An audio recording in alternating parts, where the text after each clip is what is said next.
الرحمن الرحیم university of education Lahore کے زیر اہتمام یہ ریکارڈڈ لیکچرز کی سیریز ہے جس میں ہم اپنے طالب علموں کے لیے جو گھر میں بیٹھے ہیں اور یہ کرونا کی جو وبا پھیلی ہوئی ہے اس میں اپنی کلاسز اٹینڈ نہیں کر پا رہے، ان کی سہولت کے لیے ہم یہ لیکچرز ریکارڈ کر رہے ہیں تاکہ وہ گھر بیٹھے ان لیکچرز سے فائدہ اٹھائیں اور اپنی تعلیمی سرگرمیوں کو اسی طریقے سے اور اسی انتھوزیازم سے جاری رکھ سکیں۔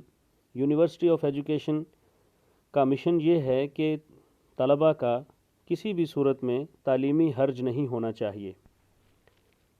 یہ جو آج کا لیکچر ہم ریکارڈ کر رہے ہیں یہ بی ایڈ آنرز کے مکات دوم کے لیے ہے، اور اس میں ہم بی ایڈ آنرز کے بچوں کے لیے یہ مکات دوم کے علاوہ بھی کئی کورسز میں پڑھایا جاتا ہے، تو اس لیے یہ کئی جگہ پر استعمال ہو سکتا ہے۔ ہمارے آج کے کورس کا نام ہے اردو کے بنیادی قواعد، اور اس کا کوڈ ہے 1113۔ جیسا کہ آپ جانتے ہیں کہ کسی بھی زبان کے قواعد اس کے لیے ریڑھ کی ہڈی کی حیثیت رکھتے ہیں، اور اس کورس میں ہم مختصر طور پر آپ کے ساتھ یہ بات ڈسکس کریں گے کہ اردو زبان کے کون سے ایسے بنیادی قواعد ہیں جن کو جاننا آپ کے لیے بے حد ضروری ہے، اور جن کو جانے بغیر اردو کی بنیادی ضروریات کو پورا نہیں کیا جا سکتا۔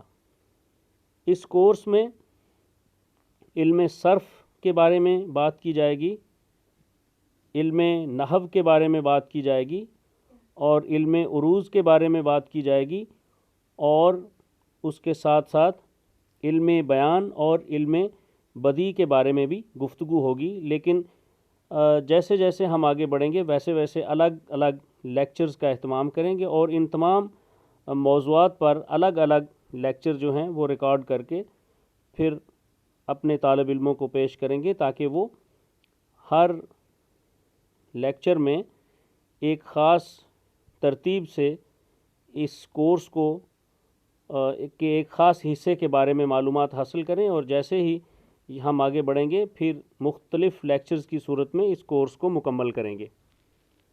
ہمارا آج کا موضوع جو ہے وہ بالخصوص علم صرف ہے، اور میں ہوں آپ کا course instructor doctor Irfan Pasha. میں یونیورسٹی آف ایجوکیشن فیصل آباد کیمپس میں اپنے تدریسی فرائض سر انجام دے رہا ہوں، اور اس سلسلے میں اگر کوئی آپ کی کوئری یا آپ کے سوالات یا آپ کا کوئی ایسی بات ہو جو آپ کو سمجھ نہیں آئی اور آپ اسے دوبارہ سننا یا دیکھنا یا پھر پوچھنا چاہتے ہوں تو یقیناً پھر آپ مجھ سے اسی طرح رابطہ کر سکتے ہیں۔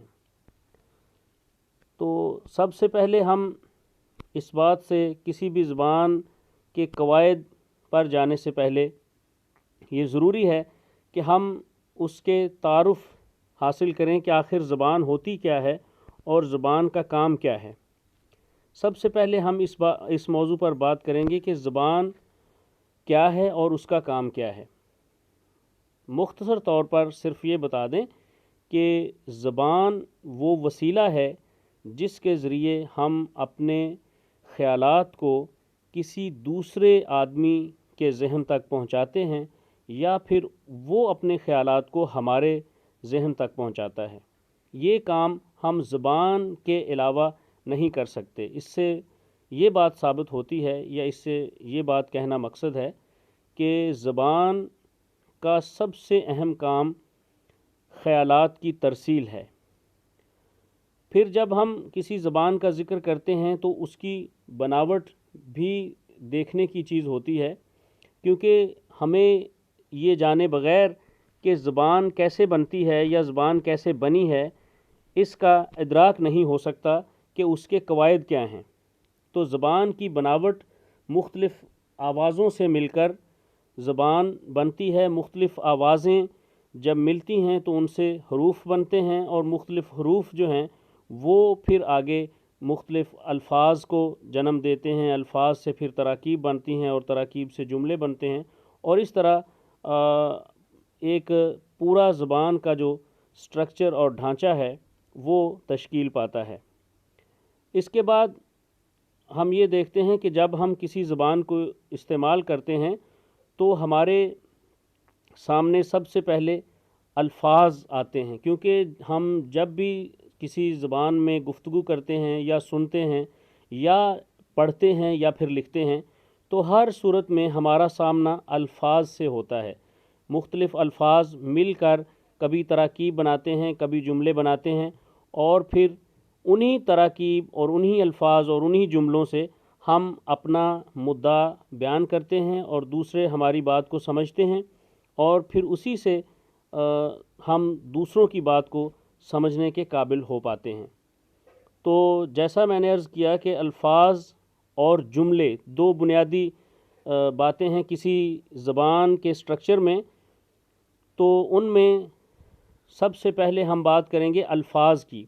الفاظ کے بارے میں جو علم ہے اس کو ہم علم صرف کہتے ہیں، اور علم صرف سے مراد یہ ہے کہ کسی زبان میں الفاظ کیسے بنتے ہیں، ان الفاظ کا آپس میں فکری اور معنوی طور پر کیا تعلق ہوتا ہے، ان الفاظ سے دوسرے الفاظ کیسے بنتے ہیں، اور ان الفاظ کا اپنے معنی کے ساتھ کیا تعلق ہوتا ہے، یہ ساری باتیں ہم علم صرف میں دیکھتے ہیں۔ جیسا کہ میں عرض کر رہا تھا کہ علم صرف سے مراد الفاظ اور ان کا آپس میں تعلق ہے کہ الفاظ کس طرح بنتے ہیں اور الفاظ کا دوسرے لفظوں کے ساتھ کیا تعلق ہے، اور الفاظ کو ہم کس طرح استعمال کر سکتے ہیں۔ یہ ساری بحثیں علم صرف کی ہیں، لہٰذا آج کے ہمارے موضوع میں ان کا احاطہ کیا جائے گا۔ علم صرف کو اگر ہم دیکھیں تو اس سے پہلے کہ ہم آگے بڑھیں کہ علم صرف میں کیا کون کون سے الفاظ اور کس کس طرح ان کے تعلقات کو ظاہر کیا جاتا ہے، تو پہلے میں یہ چاہتا ہوں کہ آپ کی بنیاد بنانے کے لیے آپ کو بتا دوں کہ علم صرف کے مباحث اصل میں ہوتے کیا ہیں۔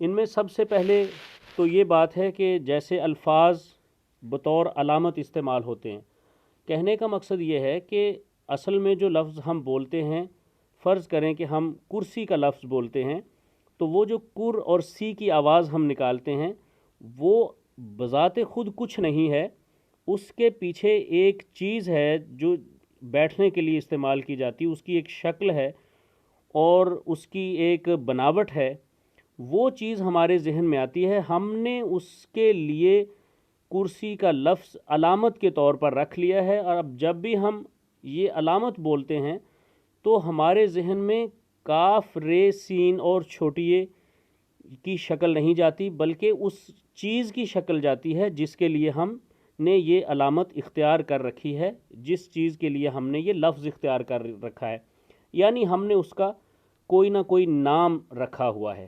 تو جب بھی ہم زبان الفاظ کو بولتے ہیں تو الفاظ اصل میں ہمارے ذہن میں ان علامتوں کو علامت کے طور پر آتے ہیں جو اصل چیز کے لیے ہم نے ان کا نام رکھا ہوا ہے۔ اس کے بعد ہم یہ دیکھتے ہیں کہ جو الفاظ ہیں ان کا آپس میں رشتہ کیا ہے، یعنی الفاظ جو آوازوں سے مل کر بنتے ہیں، مثلا جیسے ہم نے ایک لفظ بولنا ہو پاکستان تو ہمیں پا، آ، کا، سا، تا، آ اور نا کی آوازوں کو ملانا پڑتا ہے، اس سے ملنے سے پاکستان بنتا ہے۔ اب پاکستان میں رہنے والے پاکستانی ہیں تو یہ پاکستان سے جو صفت نسبتی ہے وہ بن گئی۔ اس طرح ایک لفظ سے دوسرے لفظ ملتے ہیں، پاکستان کے ساتھ کون سا لفظ آ سکتا ہے کون سا نہیں آ سکتا، یہ الفاظ کے آپسی یا باہمی رشتے کی بات ہے۔ اسی طرح الفاظ میں واحد جمع کا تعلق بھی ہوتا ہے، جیسے اگر کسی ایک چیز کے بارے میں ہم نے بات کرنی ہو تو اس کے لیے ہم کوئی اور لفظ استعمال کرتے ہیں، اور وہی چیز اگر زیادہ مقدار میں ہو، ایک سے زیادہ ہو، تو اس کے لیے ہم کوئی اور لفظ استعمال کرتے ہیں۔ اس کی مثال یہ ہے کہ جیسے کرسی اکیلی ہو تو ہم اس کے لیے کرسی کا لفظ استعمال کرتے ہیں، لیکن وہی کرسیاں اگر زیادہ تعداد میں ہو تو اس کے لیے ہم کرسیاں کا لفظ استعمال کرتے ہیں، یعنی کرسی کے آگے الف اور نون غنہ کا اضافہ کرتے ہیں۔ ایسے ہی بہت سارے الفاظ اور بنتے ہیں۔ یہ ایک قانون ہے جس کے تحت الف اور نون غنہ لگائیں گے تو جمع بنتی جائے گی، جیسے مرغی سے مرغیاں، اور اسی طرح اور بہت سارے الفاظ ہیں، اسی طرح اور بہت سارے قوانین ہیں جو واحد سے جمع بناتے ہیں۔ اسی طرح مذکر اور مؤنث کا تعلق ہے، یعنی کچھ الفاظ جو ہیں وہ نر کے لیے استعمال ہوتے ہیں، اور کچھ الفاظ اس سے ملتے جلتے اس سے بنائے جاتے ہیں جو مادہ کے لیے استعمال ہوتے ہیں۔ یعنی جہاں نر اور مادہ کا تعلق ہوتا ہے وہاں ہم سمجھتے ہیں کہ لفظوں کا مذکر اور مؤنث کا تعلق ہوتا ہے۔ مثلا گھوڑا مذکر ہے، لیکن اس کا الف ختم کر کے آخر میں چھوٹی یہ لگانے سے وہی گھوڑ جو ہے وہ چھوٹی یہ لگانے سے گھوڑی بن جائے گا اور وہ مؤنث کہلائے گا، اس سے ہم اس کی جنس کو پہچان سکتے ہیں۔ تو یہ ساری گفتگو کرنے کا مقصد یہ ہے کہ الفاظ کا تعلق جو ہے وہ نر اور مادہ کا بھی ہوتا ہے۔ بعض اشیاء بھی جو حقیقت میں نر اور مادہ کا جوڑا نہیں رکھتی ان کو بھی ہم نر اور مادہ کی شکل میں ہی استعمال کرتے ہیں۔ مثلا ہم کہیں کہ دروازہ کھلتا ہے تو اس کا ایک تاثر جو ہے وہ ویسا ہے جیسا مرد کا ہوتا ہے، جیسے مرد آتا ہے یعنی نر والا ہے، تو اس کا مطلب یہ ہے کہ دروازہ جو ہے وہ مذکر ہے۔ اور اسی طرح ہم کہتے ہیں کہ کھڑکی بند ہوتی ہے یا کھڑکی کھلتی ہے، تو اس کا جو برتاؤ ہے وہ ایک عورت کی طرح کا ہے، یعنی جیسے لڑکی آتی ہے جاتی ہے اور اسی طرح کھڑکی کھلتی ہے بند ہوتی ہے۔ تو اس کا مطلب یہ ہے کہ اگرچہ کھڑکی کا کوئی مذکر یعنی کھڑکا تو نہیں ہوتا، لیکن کھڑکی کو ہم ایک عورت کے طور پر یا مؤنث کے طور پر استعمال کرتے ہیں۔ اس کے علاوہ مختلف الفاظ جو ہیں ان کا اپنے معنی سے رشتہ ہوتا ہے۔ بعض الفاظ ایسے ہیں جو ایک سے زیادہ معنی رکھتے ہیں، اور اسی طرح ان کے ہاں ان لفظوں میں یا ان کے معنی میں جو تنوع ہے وہ بھی لفظوں اور ان کے معنی کے رشتے کی وضاحت کرتا ہے، اور یہ بھی علم صرف کی بات ہے۔ تو مختصر طور پر ہم یہ کہتے ہیں کہ علم صرف کے مباحث کو اگر آپ دیکھیں تو وہ یہ ہیں کہ الفاظ بطور علامت استعمال کیے جاتے ہیں، الفاظ کا آپس میں رشتہ ہوتا ہے، اور یعنی لفظوں کا دوسرے لفظوں سے کچھ نہ کچھ رشتہ ہوتا ہے، اور لفظوں میں جب تعداد کا تعلق ہو تو وہ واحد جمع کا رشتہ بن جاتا ہے، اور اگر لفظوں میں جنس کا تعلق آ جائے تو وہ مذکر مؤنث کا تعلق بن جاتا ہے، اور اسی طرح لفظوں کا اپنے معنی سے تعلق ہوتا ہے۔ یہ ساری باتیں علم صرف کی بات ہیں۔ اب ہم اس سے آگے بڑھیں گے کہ چونکہ علم صرف لفظوں کی بات کرتا ہے، تو اس سے پہلے کہ ہم یہ دیکھیں کہ لفظ کتنی قسم کے ہوتے ہیں، میں آپ کو یہ بتانا چاہتا ہوں کہ لفظ کیا ہوتا ہے۔ جب ہم بولتے ہیں تو ہمارے منہ سے جو آوازیں نکلتی ہیں ان آوازوں کو دوسرے لوگ کسی نہ کسی طرح سمجھ رہے ہوتے ہیں، یا کسی کی منہ سے نکلی ہوئی آوازیں ہمارے کان میں پڑتی ہیں تو ان سے کچھ باتیں ہمارے ذہن میں جا رہی ہوتی ہیں، ان کو ہم اس گویائی کو ہم لفظ کہتے ہیں۔ اب جب ہم لفظ کی بات کریں گے تو لفظ کی قسمیں آگے اور کئی طرح کی ہوتی ہیں۔ مثلا جو لفظ ہم بولتے ہیں اور وہ کوئی بامانی لفظ ہوتا ہے اس کو ہم کلمہ کہتے ہیں، اور جو لفظ ہم بولتے ہیں لیکن اس کا کوئی معنی نہیں ہوتا اس کو ہم مہمل کہتے ہیں۔ یعنی کلمہ کی ایک مثال یہ ہے کہ جیسے ہم کرسی، میز، کمپیوٹر، صوفہ کہیں تو یہ الفاظ بولے جانے کے بعد سننے والے کے معنی میں ایک خاص تاثر پیدا کرتے ہیں اور اس کو کچھ بات سمجھا رہے ہوتے ہیں۔ لیکن جب ہم کہتے ہیں کہ روٹی ووٹی، پانی شانی، تو روٹی کا تو کوئی مطلب ہوگا، ووٹی کا کوئی مطلب نہیں ہے، اسی طرح پانی کا مطلب تو ہے، شانی کا کوئی مطلب نہیں ہے، لیکن یہ الفاظ ہم بولتے ہیں اس لیے ان کو مہمل کہتے ہیں۔ اب جب کلمہ کی طرف ہم آتے ہیں، کلمہ اصل میں حقیقی لفظ ہوتا ہے جو کوئی نہ کوئی معنی کی ترسیل کرتا ہے۔